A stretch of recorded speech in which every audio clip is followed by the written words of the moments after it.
Mes chers amis, nous nous retrouvons une nouvelle fois et cette fois-ci c'est au lendemain de notre fête de Shavuot. Nous avons assisté au décalogue, au don de la Torah, à l'élaboration de ces 10 paroles et immédiatement après le texte s'exprime en nous disant Bimshoch hayovel hemma ya'alu bahar. Eh bien, dès que s'arrête le son du shofar qui a accompagné ce don de la Torah, le peuple pouvait s'égayer et les animaux pouvaient monter sur ce Har Sinaï, sur cette montagne de Sinaï, pour brouter l'herbe. Et de là, il y a la Gemara qui déduit une leçon tout à fait extraordinaire et qui nous dit la chose suivante Lo hamakom chabed et ha'adam, et la Adam, Chabed et Hamakom, ce n'est pas un lieu qui littéralement donne du poids à l'homme, mais c'est l'homme qui donne du poids à un lieu. En effet, on aurait pu croire que c'était une montagne sainte, une montagne sacrée, puisque Dieu s'est adressé à l'homme. C'est faux. Immédiatement après la clôture de cette parole-là, de cette rencontre, eh bien la montagne peut être ouverte à tout le monde. Et ça me permet peut-être d'aboutir, de prolonger cette réflexion-là à travers une réflexion tout à fait extraordinaire de nos maîtres sur notre sidra de Nassau, qui sera la sidra la plus longue de la Torah. Eh bien, nous avons vu dans la sidra de Bamidbar qu'il y a l'emplacement qui est réservé aux enfants d'Israël, chacun à sa place. Dans la sidra prochaine, la sidra de Be'alotra, on verra le voyage vers Eretz Israël qui débute, enfin. Entre ces deux passages-là, il y a notre sidra, la sidra de Nassau. Et dans cette sidra de Nassau, on voit qu'il y a les derniers détails, quelque part, qui sont proposés à l'homme, qui sont érigés en principe. À partir du moment où moi, je m'apprête à voyager, eh bien, j'ai peut-être une petite feuille où j'inscris les derniers détails, les objets à ne pas oublier. Dans notre sidra, eh bien, il y a effectivement, face au Kohen, puisqu'il s'agit de lui qui va nous diriger, qui va nous amener à travers la responsabilité du Mishkan vers Eretz Israël, les derniers détails qui se mettent en place. 4 points fondamentaux. Le premier point, c'est effectivement de se débrouiller pour que, à l'emplacement du Mishkan, du tabernacle, lorsque le tabernacle est élevé, il n'y ait pas d'étrangers. Chacun à sa place. Mais par rapport à la Gemara de Tanit que nous avions déjà mentionnée, il faut savoir, ne pas sacraliser un lieu, ni sacraliser un objet, ni une demeure, fût-elle aussi élevé que le tabernacle. Comme si quelque part le premier devoir du Kohen, c'était de donner la juste place aux choses. Première partie de notre sidra.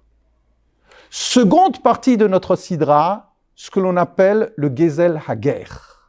À partir du moment où il y a quelque chose qui a été volé à un étranger, que cet étranger disparaît, eh bien si l'homme a été parjure, il y a quelque chose de tout à fait particulier et on s'occupe de cette partie-là.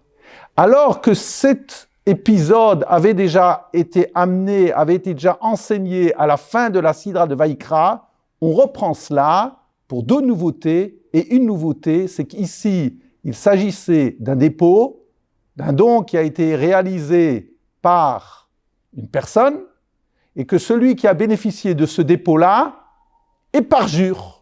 Il fait un faux serment, non, tu ne m'as jamais déposé cet objet-là.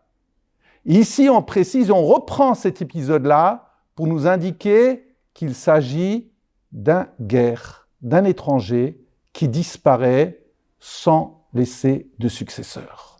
À qui rendre cet objet-là ? Cette réflexion-là s'adressera aussi en priorité au Kohen. Enfin, il y aura le problème de la sota, d'une femme soupçonnée d'adultère. Et la 4e partie, il s'agira du nazir de quelqu'un qui fait vœu d'abstinence. Il n'aura pas le droit de boire du vin, ni des dérivés du vin, et il n'a pas le droit de s'impurifier par rapport à une mort. 4 situations. La définition, en réalité, du religieux se trouve dans notre sidra. Le religieux, pour nous juifs, n'est pas quelqu'un qui s'occupe exclusivement de son regard vis-à-vis du Très-Haut dans la spiritualité, dans ce que nous pourrions croire le domaine synagogal.